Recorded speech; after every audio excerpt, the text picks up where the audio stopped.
Have you ever noticed how rain changes everything? The way it muffles the world outside, creates a barrier between you and everything else. That drumming on the roof. The pattering against the windows, it's almost comforting, until it isn't, because rain doesn't just change how things sound, it changes what you can see.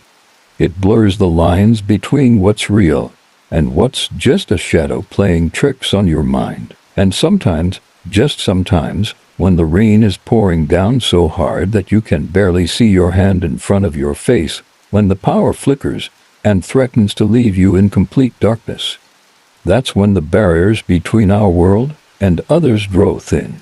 That's when things can slip through. Tonight, I'm going to share stories of people just like you, people who found themselves alone on rainy nights, people who discovered that sometimes the rain doesn't just bring water. Sometimes it brings visitors. So dim your lights, listen to the rain outside your window, and pray that when you hear tapping, it's just a branch against the glass. Because after these stories, you might never look at rainy nights the same way again. Story 1. The Hitchhiker. Our first story takes us to a lonely stretch of highway in rural Washington state, where the rain can pour for days without stopping. It was on one such night that Mark Emerson found himself driving home from a late shift at the hospital where he worked. The rain was coming down in sheets, visibility reduced to just a few feet beyond his headlights. The windshield wipers worked frantically, but couldn't quite keep up with the downpour. A figure on the side of the road, standing perfectly still despite the torrential rain. A woman in what appeared to be a white dress, her arm extended, thumb out, the universal sign of a hitchhiker. Mark's first instinct was to drive past. Who in their right mind would pick up a stranger on a deserted road at this hour? But something made him slow down. Perhaps it was his medical training, the instinct to help those in need, or perhaps it was simply the thought of leaving someone stranded in such horrible weather. Whatever the reason, Mark pulled over. He leaned across the passenger seat and rolled down the window, rain immediately spattering inside. "Hey," he called out, "are you okay? Do you need a ride somewhere?" The woman approached slowly. As she got closer, Mark could see that she was young, perhaps in her early 20s, with long dark hair plastered to her head from the rain. Her white dress was soaked through, clinging to her thin frame. She had no coat, no umbrella, no bag, nothing that would explain why she was out on a night like this. "Thank you," she said, her voice barely audible above the rain. "I need to get home. It's just a few miles down this road." Against his better judgment, Mark unlocked the passenger door. The woman slid into the seat beside him, bringing with her the smell of wet earth and something else. Something Mark couldn't quite place. "I'm Mark," he said, pulling back onto the empty road. "Sarah," the woman replied, not looking at him. She stared straight ahead, her hands folded in her lap. Water dripped from her hair, forming a small puddle on the floor mat. "So, where exactly am I taking you?" Mark asked, trying to sound casual despite the uneasy feeling growing in his stomach. "Just keep driving," Sarah said. "I'll tell you when to turn." They drove in silence for several minutes, the only sounds being the persistent drumming of the rain on the roof and the rhythmic swish of the wipers. Mark glanced occasionally at his passenger, who remained perfectly still, staring out at the road ahead.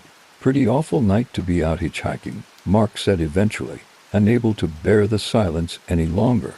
Sarah didn't respond immediately. Then, so quietly that Mark almost didn't hear her, she said, "I don't have much choice. It's always raining when I try to get home." Something about the way she said it sent a chill down Mark's spine. "Turn here," Sarah suddenly instructed, pointing to a narrow road that Mark had nearly missed in the darkness and rain. The road was unpaved, more of a dirt track than an actual road, though now it was mostly mud. Mark's car slipped and slid as he navigated the increasingly treacherous path. Dense trees pressed in on both sides, their branches forming a canopy that seemed to trap them in a tunnel of darkness and rain. "Are you sure this is the right way?" Mark asked, his knuckles white on the steering wheel. "I come this way every time," Sarah replied cryptically. After what seemed like an eternity, the trees opened up to reveal a small clearing. In the center stood a dilapidated house, its windows dark, its paint peeling. It looked as though no one had lived there for years. "This is it," Sarah said. "This is where I need to be." Mark put the car in park and turned to his passenger, ready to offer his phone or ask if she was really okay. But the words died in his throat. In the harsh glow of the dome light, he could now see what the darkness had hidden. Sarah's skin was pale, not just the pallor of someone caught in the rain, but a deathly white that seemed to glow faintly. Her eyes, which had avoided his until now, were sunken and ringed with dark circles. And her dress, which he had thought was simply wet from the rain, was actually stained with something dark across the abdomen. Something that looked horribly like dried blood. "Thank you for bringing me home," Sarah said, her lips barely moving. "It's been 5 years since someone was kind enough to stop." "5 years," Mark repeated, his mouth suddenly dry. Sarah nodded slowly. "5 years since the accident. Since I started trying to get home." She turned to look at the house. "They don't know I died out there on the road. They're still waiting for me." Before Mark could respond, Sarah opened the car door and stepped out into the rain. Mark watched, paralyzed with fear, as she walked slowly toward the house, her figure becoming increasingly transparent with each step until she simply faded away before reaching the porch. Mark sat there for a long moment, his breath coming in short gasps. Then, with trembling hands, he put the car in reverse and backed away as quickly as the muddy road would allow. The next day, unable to convince himself that he had imagined the entire encounter, Mark researched accidents in the area. He found a 5-year-old news article about a young woman named Sarah Linden, who had been struck by a car while walking home in a rainstorm. The driver had fled the scene, leaving her to die alone on the roadside. Her body wasn't discovered until morning. The article included a photo. It was her, the woman from his car. And the article noted one more detail that made Mark's blood run cold. Sarah had been attempting to walk home after her car broke down. Her family reported that she had called them just before her phone died, telling them not to worry. She would hitchhike if necessary. Now, whenever it rains at night, Mark takes a different route home. He keeps his doors locked, his eyes forward. And if he sees a figure on the side of the road, he drives a little faster, a little more desperately, because he knows that some hitchhikers are just trying to get home, even long after they should have arrived.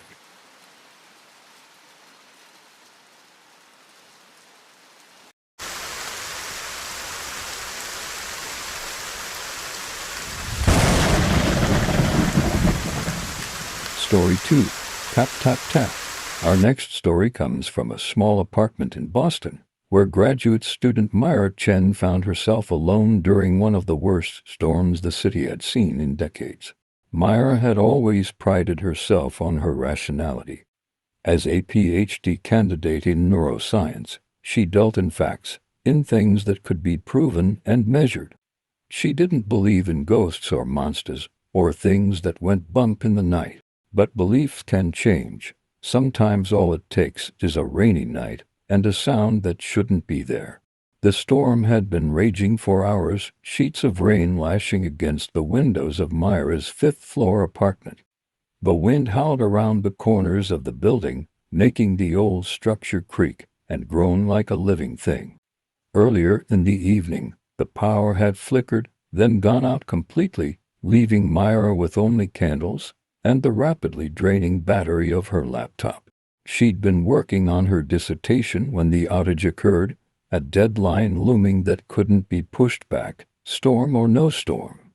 So she'd set up a makeshift workspace on her kitchen table, surrounded by candles, their flames casting long, dancing shadows on the walls.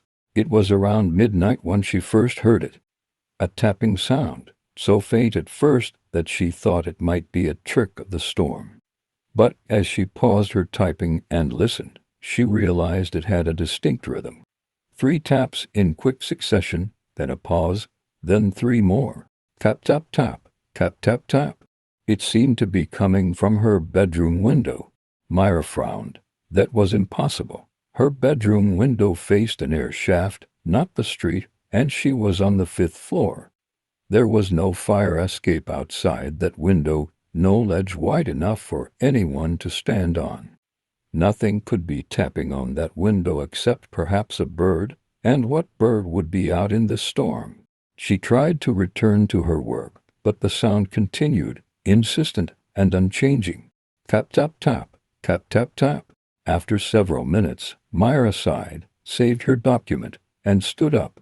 She grabbed one of the candles and made her way to her bedroom, determined to put her mind at ease. Probably just a loose shutter or a branch from the neighbor's potted plant that had blown onto her window ledge. The bedroom was dark except for the faint glow from her candle. Rain streaked down the window, distorting the view of the air shaft beyond. Myra approached slowly, holding the candle up to the glass. Nothing, just the rain and the darkness of the air shaft. The tapping had stopped as soon as she entered the room.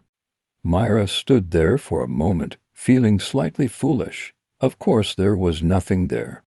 Just her imagination, heightened by the storm and the stress of her deadline. She was about to turn away when the tapping resumed, louder now, unmistakable. Tap, tap, tap, tap, tap, tap. But it wasn't coming from the window in front of her. It was coming from behind her, from the bedroom door she had just walked through. Myra spun around, her heart pounding. The door was still open, just as she had left it. Beyond it, she could see the dim outline of her kitchen, the candles still burning on the table. The tapping stopped again. "Hello," Myra called out, her voice sounding small in the darkness. "Is someone there?" No response, just the sound of the rain and the wind. Myra took a deep breath, trying to calm herself. She was being ridiculous. There was no one in her apartment. The building was old. It made noises.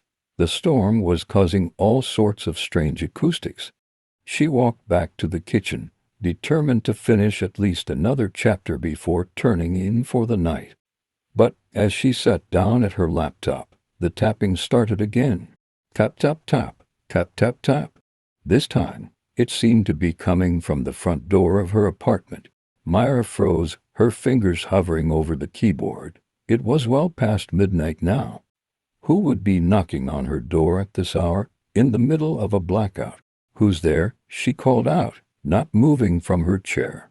The tapping continued unchanged. Whoever, or whatever, was on the other side of the door either couldn't hear her or was choosing not to respond. Myra stood up slowly. She considered calling out again but decided against it. Instead, she approached the door as quietly as possible and looked through the peephole. The hallway outside was dark, illuminated only by the faint glow of emergency lights, and there was no one there. Yet the tapping continued, now seeming to come from directly in front of her, as if invisible knuckles were rapping against the wood. Tap, tap, tap, tap, tap, tap. Myra backed away from the door, her heart hammering in her chest. This wasn't possible. There had to be a rational explanation. She retreated to the kitchen, trying to think. Maybe the sound was coming from a neighboring apartment, carried strangely through the walls by some quirk of acoustics. Maybe it was water dripping somewhere, amplified by the silence of the power outage. But as Myra stood there, the tapping changed location again. Now it was coming from the window over her kitchen sink. Tap, tap, tap, tap, tap, tap. Myra approached cautiously, holding up her candle.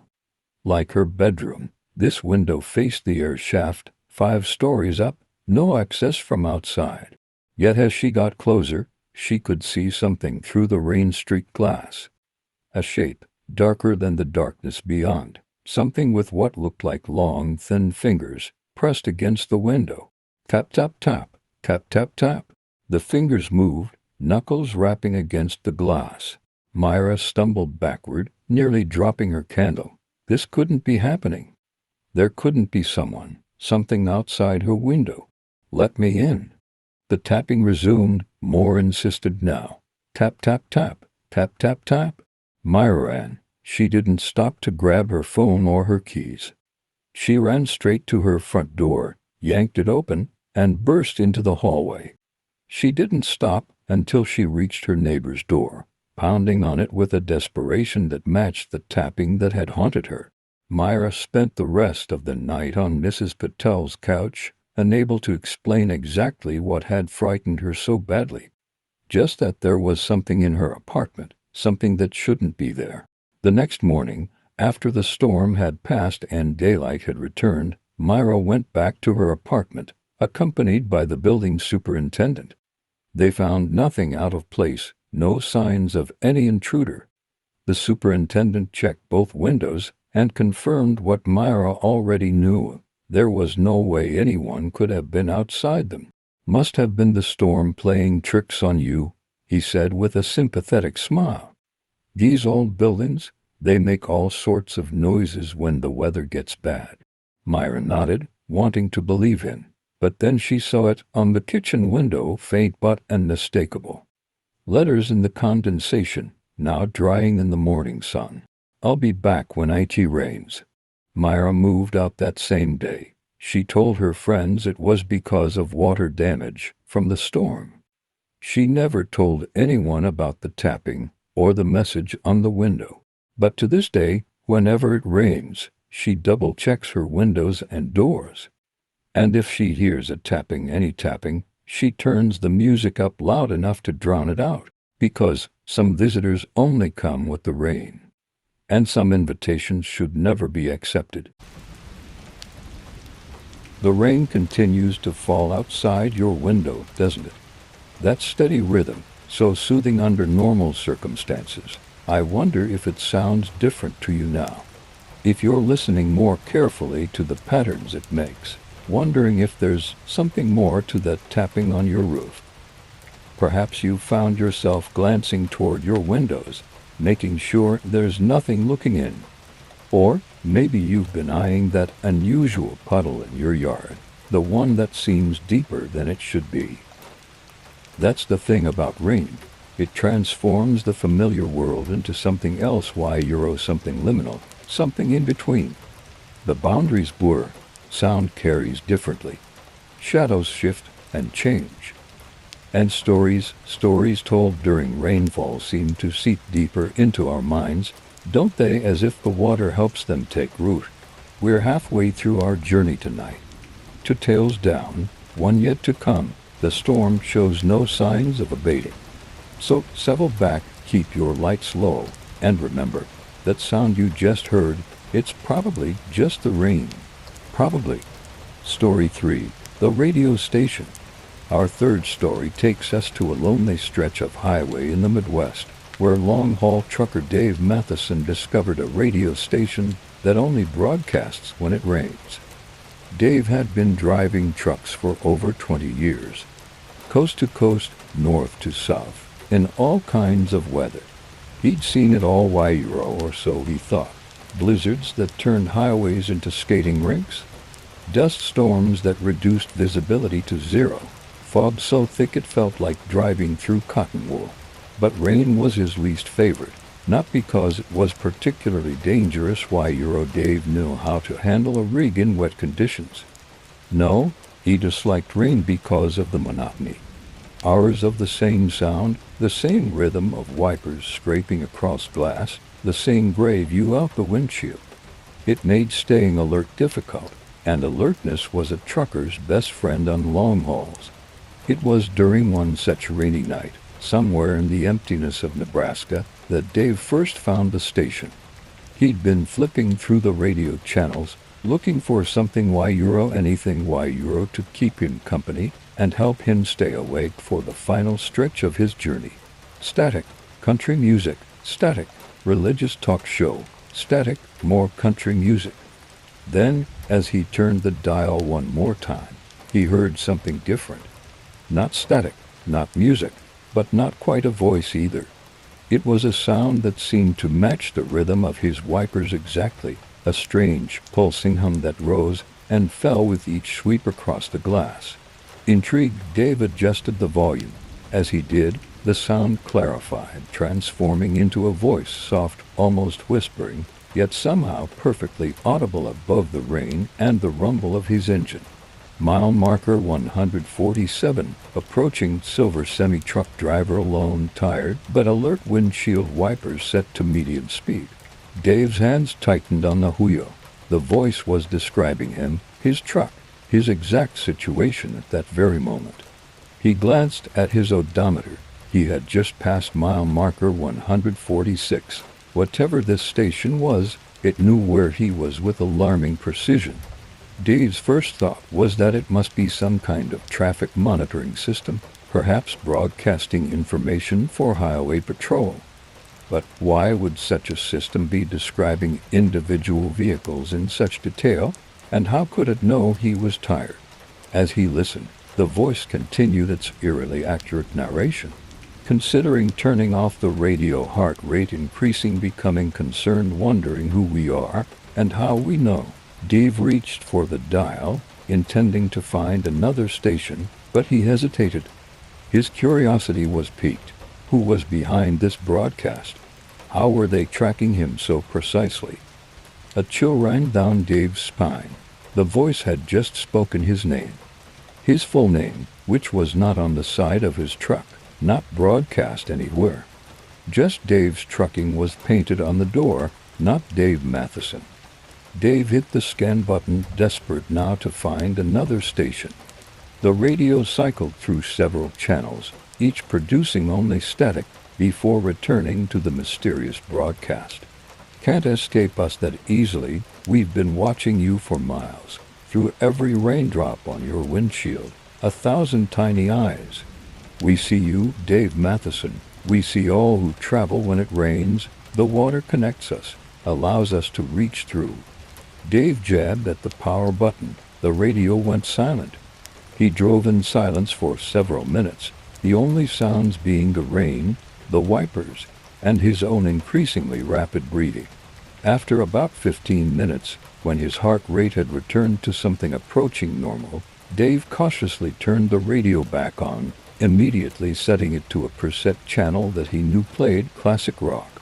For a moment, the familiar strains of a Led Zeppelin song filled the cab, and Dave sighed with relief. But then, mid-song, the music faded out, replaced by that same whispering voice. Didn't think it would be that simple, did you, Dave?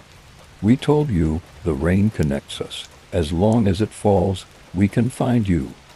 Dave turned the radio off again, this time with a shaking hand. He drove the next 100 miles in silence, jumping at every unusual sound, every change in the pattern of the rain on his roof. Eventually, around dawn, the rain stopped. Sunlight broke through the clouds, illuminating a landscape washed clean by the night's downpour. Dave, exhausted but too unnerved to sleep, pulled into a truck stop for coffee. As he sat in a booth, hands wrapped around a steaming mug, he debated whether to tell anyone about his experience. Would they think he was crazy, that he'd fallen asleep at the wheel and dreamed the whole thing? Or worse, would they believe him? In the end, he said nothing. He finished his coffee, returned to his truck, and completed his delivery. But he made one significant change to his rig that day. He disabled the radio entirely. For 3 months, Dave drove in silence. No music, no talk shows, no mysterious voices. Just the sound of the road and his own thoughts. He avoided driving in rain whenever possible, rescheduling deliveries or taking alternate routes if the forecast showed storms. Then came the night when avoidance was impossible. A major delivery, a tight deadline, and a massive storm system covering 3 states. Dave had no choice but to drive straight into it. The rain started about an hour into his journey, a light drizzle at first, then building to a steady downpour. Dave gripped the wheel tightly, constantly checking his mirrors, trying not to think about what had happened the last time he'd driven through rain like this. Just past midnight, as the storm intensified, a new sound joined the drumming of the rain and the swish of the wipers. A faint, rhythmic hum seemed to be coming from somewhere inside the cab. Dave looked around frantically, trying to identify the source. It was coming from his CB radio, the one he used to communicate with other truckers and with dispatch, the one that was supposed to be off. The light on the unit was glowing, indicating it was active, though Dave knew for certain he hadn't turned it on. As he watched in horror, the volume knob turned by itself, increasing the sound until that familiar whisper. If you enjoyed these stories, I want you to like, share, and comment your favorite story below, and follow me for more stories like this.